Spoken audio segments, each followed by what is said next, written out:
दोस्तों, उत्तर प्रदेश की राजनीति में इन दिनों सबसे बड़ा सवाल यही है कि कौन होगा बीजेपी का अगला प्रदेश अध्यक्ष। जी हाँ, और इन सब सवालों का जवाब सामने आने ही वाला है। पार्टी हाईकमान के पास यूपी अध्यक्ष पद के लिए 6 नामों की सूची पहुंच चुकी है।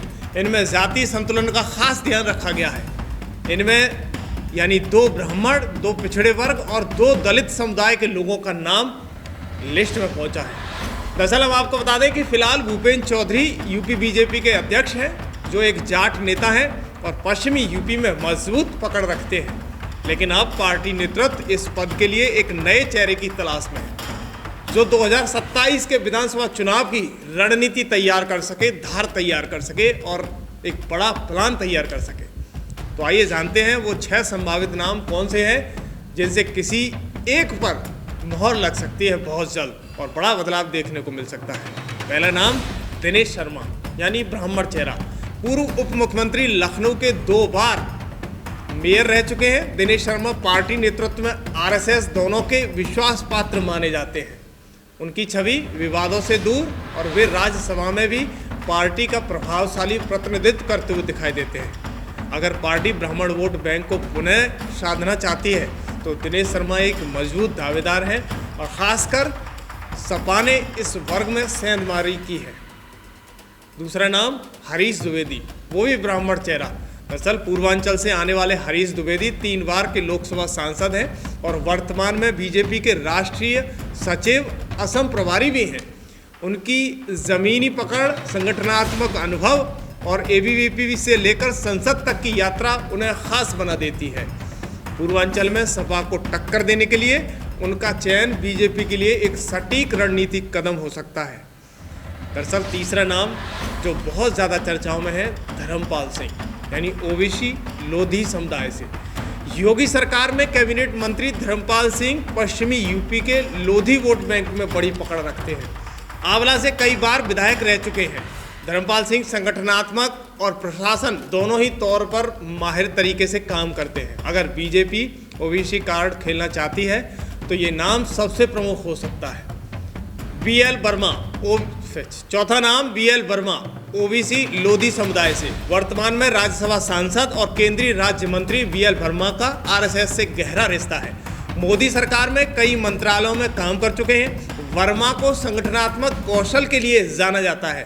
पश्चिमी यूपी में ओबीसी वोटरों को साधने के लिए वर्मा का सशक्त विकल्प साबित हो सकता है। और वहीं 5वां नाम है रामशंकर कठेरिया, दलित चेहरा। इटावा से सांसद और अनुसूचित जाति आयोग के पूर्व अध्यक्ष कठेरिया हिंदुत्व और आक्रामक छवि वाले नेता। इनकी पहचान धानुक जाति में मजबूत है, जो यूपी के दलित वोटरों को मजबूती से बीजेपी के पाले में लाने के लिए मददगार साबित हो सकती है। दलित वोट बैंक को फिर से संगठन करने की दिशा में इनका एक नया नाम अहम रोल माना जा रहा है। अब 6वां नाम विद्यासागर सोनकर, दलित और पासी समुदाय से।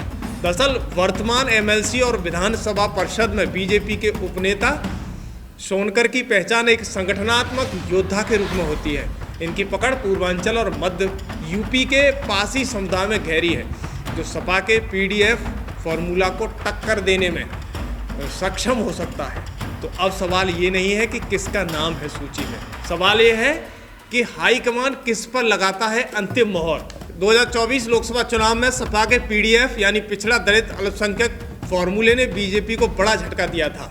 अब 2027 की तैयारियों के तहत पार्टी नए प्रदेश अध्यक्ष को एक चेहरा बनाना चाहती है, जो संगठनात्मक और जातीय संतुलन और जमीनी मजबूती तीनों मोर्चों पर खरा उतर सके। तो सवाल सिर्फ नाम का नहीं है, सवाल है कि अगला रणनायक कौन होगा। दरअसल आपने देखा है कि यूपी बीजेपी के सामने चुनौती सिर्फ 2027 की नहीं है, बल्कि सपा की जातीय समीकरण, विपक्षी एकता और जमीनी नाराजगी को चीरने की है।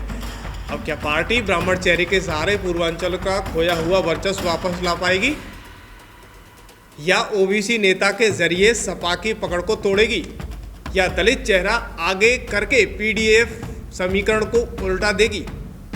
हर नाम सिर्फ एक पहचान नहीं है, एक रणनीति है, एक दिशा है, एक सियासी चाल है। आपको क्या लगता है, यूपी बीजेपी का अध्यक्ष कौन? दिनेश शर्मा, हरीश द्विवेदी, धर्मपाल सिंह, VL वर्मा, रामशंकर कठेरिया, विद्यासागर सोनकर। इन सभी नामों के अलावा आपके जवाब क्या हैं, हमें हमारे YouTube के कमेंट बॉक्स में लिखें। इनमें से कौन उत्तर प्रदेश का प्रदेश अध्यक्ष बीजेपी हो सकता है? आपकी नज़र में कौन भाजपा के लिए अध्यक्ष काम कर सकता है? हमें कमेंट बॉक्स में लिखें। वीडियो को शेयर करें, चैनल को सब्सक्राइब ज़रूर करें। धन्यवाद।